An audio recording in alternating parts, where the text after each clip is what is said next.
Ay mga sipag, magandang araw po sa ating lahat. So share ko lang sa inyo mga sipag, yung isang content creator na demonetize po dahil lang daw po ito sa stickers na ito. So yun yung share ko sa inyo mga sipag, para maging aware po ang bawat isa.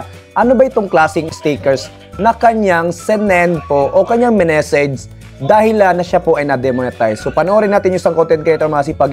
Ito si Sir Wilhelm Omonda. So shoutout po sa inyo sir. So ito yung kanyang pahayag po mga sipag kung bakit siya na-demonetize. So maging aware po tayo mga sipag, May po sa inyong nagtatanong anong dahilan bakit na-demonetize ako. Napakasimple lang po ng dahilan actually. Recently this morning, okay pa naman po yung account ko.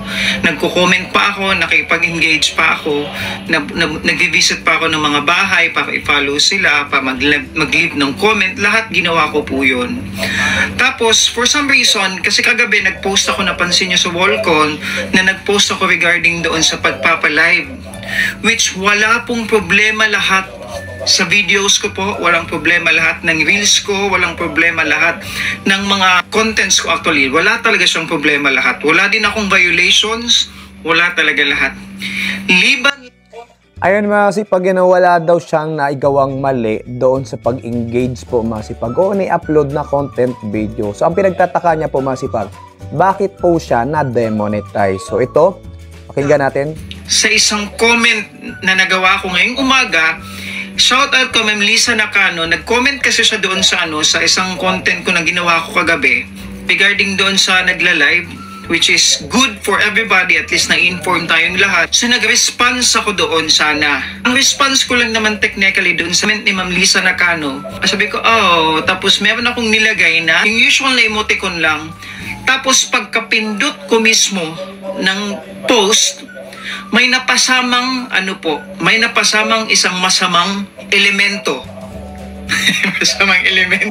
Ayun mga sipag, siya lang daw po ay nag-reply doon sa comments na na isang content creator. Pero nung pag-send niya, meron na pong naisamang elemento o sticker po mga sipag. So ano ba itong sticker? Bakit nagkaroon ng demonetize ang kanyang account? So pakinggan natin mga sipag kung totoo ba talaga ito dahil lang sa sticker na demonetize ka.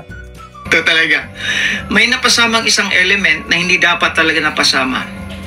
Ang dahilan po talaga ng pag-demonetize ko po ay dahil po dyan. Yan po mga sipag, dahil daw po nito. So ano ba ito mga sipag? So yan. So we remove your content. Why this happened? It looks like you shared intimate images without consent or content sharing sexual violence. So sexual mga kasipag, So dahil sa sticker na iyan na naisama, ayan mga kasipag, yan po yung na-send niya at siya po ay na-demonetize. So maging aware po daw po tayo sa pagsisend ng mga stickers po mga sipag, Dahil po sa sticker, yun po ang dahilan talaga ng pagka-demonetize ko. The moment na na-post ko po yun, just a few seconds after, nagtaka ako, nag-log out ako bigla. So sabi ko, ano bang nagawa ko? So binalikan ko ulit ng mag-log out, so bigla automatically nag-log in.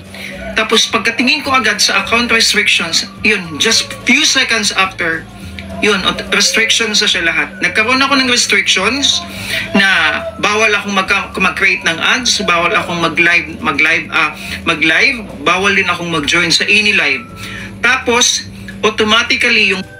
Grabe yung binigay niya mga kasipag, So, siya po ay talagang pinagbawalan na mag-lives, magkaroon ng ads. Ayan po mga sipag, grabe. Sticker, dinilit po agad ng Facebook.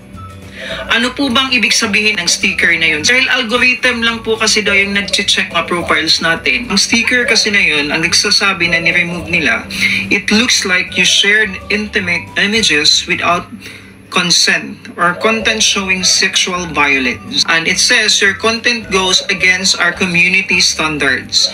Yun po talaga yung sinasabi nila, against daw po siya sa community standards nila.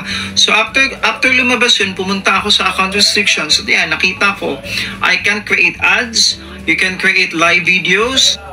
Yan mga sipag, hindi talaga siya makapag-create ng ads. Ayan po, hindi po siya makapag live videos, tsaka start join calls sa mga content creator, adult sexual exploitation po mga sipag, So mga ganito mga senaryo, ito yung mga comments ko dyan po mga sipag, Minsan din po talaga, itong technology po ni Facebook sa pagka-detect po mga sipag, nagkakamali din po yan. So depende na rin po sa pagpaliwanag po natin dito mga sipag, ipaglaban po natin alin doon yung nagkaroon ng adult sexual exploitation po mga sipag, So doon po natin magdadahilan tayo doon para pag once na nag-review po doon sa ating appeal po mga sipag si Facebook, pag once na nag-review na sa ating account, doon na po natin malalaman kung saan ka ba talaga doon nagkaroon ng violation na sexual mga kasipag, So yun po ay stickers po mga kasipag. So alin ba doon na bakit nagkaroon ng violation? So rin mga sipag, kung magkakaroon po kayo ng ganyang bagay, na ikaw po ay makapag-send ng stickers at ganito din po ang magiging scenario sa'yo, pwede ka po doon mag-appeal, magpaliwanag kung ikaw po ay verified blue badge kay Facebook, doon ka po kay Meta Support, sa kanyang specialist po mga sipag, magdahilan ka po doon o tanong mo po sa kanya bakit ka nagkaroon ng ganong violation. Hindi naman po yun kabastusan, Yun po ay stickers mga kasipag. Features po yan ni Facebook. So, magdahilan kayo mga kasipag, pwede nyo po sabihin, i-concern nyo po kay Facebook. Bakit pa kayo nag-features ng stickers kung talagang magkakaroon ng violation, di ba?